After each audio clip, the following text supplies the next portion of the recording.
Salve, salve, salve, salve, rapaziada! Tudo certo com vocês? Como vocês estão? Espero que todos estejam bem.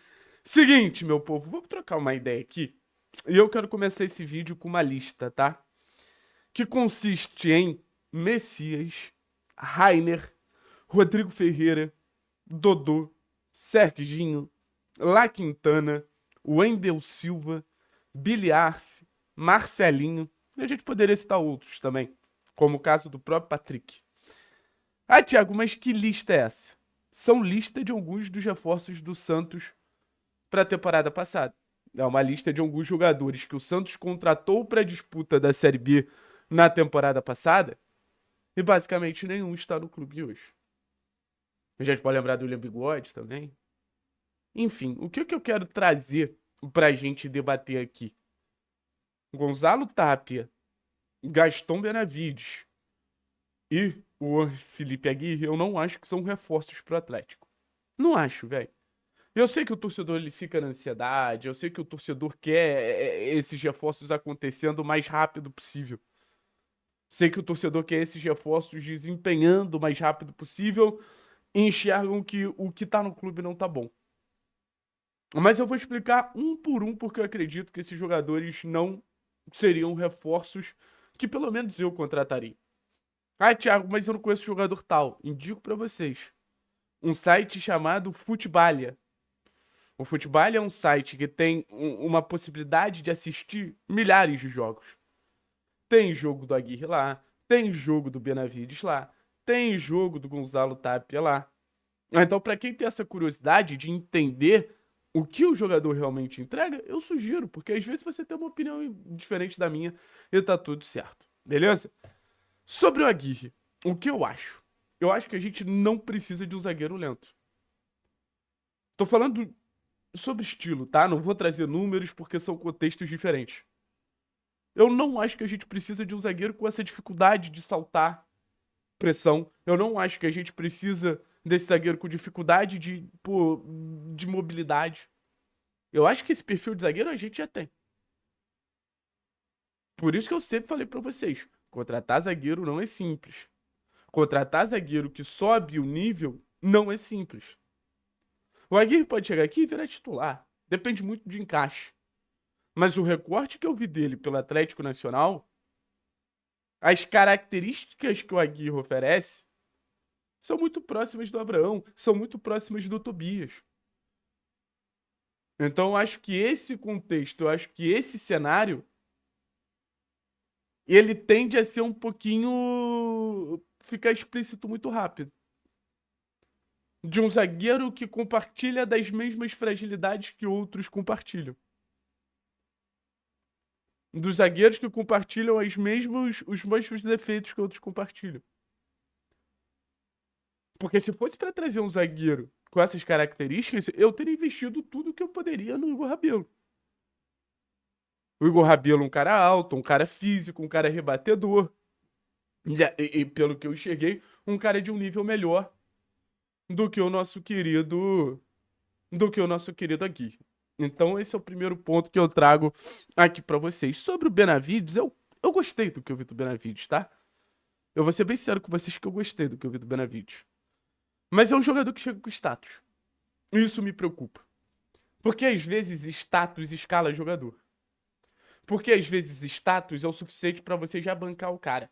E eu acho que a maior revelação que o Atlético tá tendo na temporada, a maior revelação que o Atlético prospecta no ano é o Cauã Moraes. O Cauã que começou oscilante, mas já vem muito bem.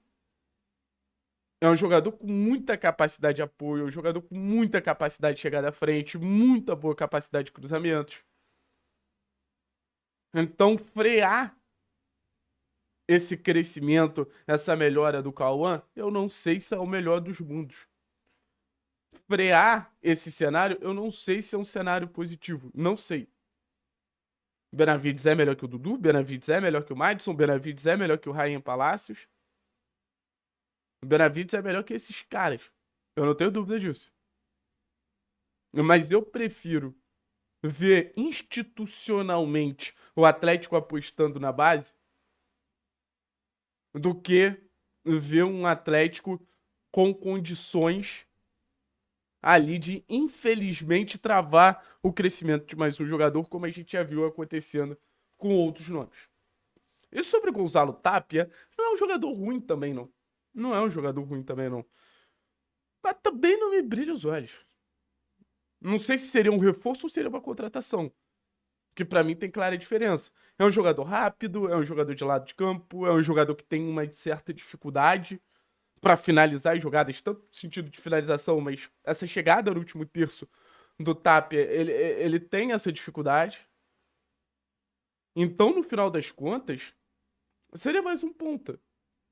Seria mais um. Com alguns problemas que a gente passou as últimas temporadas, por exemplo, reclamando do Canóbio. O Tapia, pra mim, ele não passou de um teste de jogadores de ligas menores, naturalmente precisa passar. Você sai do Chile, você precisa se provar em outro contexto. Você sai do. Você sai do. Porra. Da Bolívia, você sai do Equador, você precisa se provar em outro contexto. E o Tapia não conseguiu dar esse salto. No River foi muito mal. No River foi muito frágil. Mas muito frágil. Então, no final das contas, o sentimento que eu tenho em relação ao Tapia é que beleza, pode chegar, pode ajudar, a questão não é essa. Mas não é o cara. Não é a contratação. Eu acho que, por exemplo, o Mendonça, o Viveiros, pra mim são os exemplos que a gente tem que seguir. O Mendonça, o Viveiros, é a projeção de reforço que eu tenho pro Atlético dar um salto em relação ao mercado. O próprio Lucas Sacha. Jogadores que chegariam, assumiriam o seu papel, jogariam naturalmente, encaixariam no estilo do treinador, dariam conta do recado. Eu não sei se esses nomes que eu falei, tirando o Benavides, dariam. Então, enfim, é importante alertar os perigos do mercado. Eu não sou evidente. Eu não sei o que vai acontecer daqui pra frente. Eu não sei o que esses caras vão representar daqui pra frente. Sendo bem sincero com vocês. Mas se você chegar pra mim e falar que esse time eu subiria de nível com Tapia, Benavides e com o Aguirre, eu tenho minhas sérias dúvidas. Eu não tô falando nem de investimento maior que o Atlético deveria fazer. Eu acho que talvez uma busca mais apurada. O mercado sul-americano, a gente viu como ele pode ser traiçoeiro. O mercado sul-americano, a gente viu como ele pode ser, assim, abaixo da média. Ah, eu vi. Eu, pelo menos, vi. 2024 tá aí pra isso.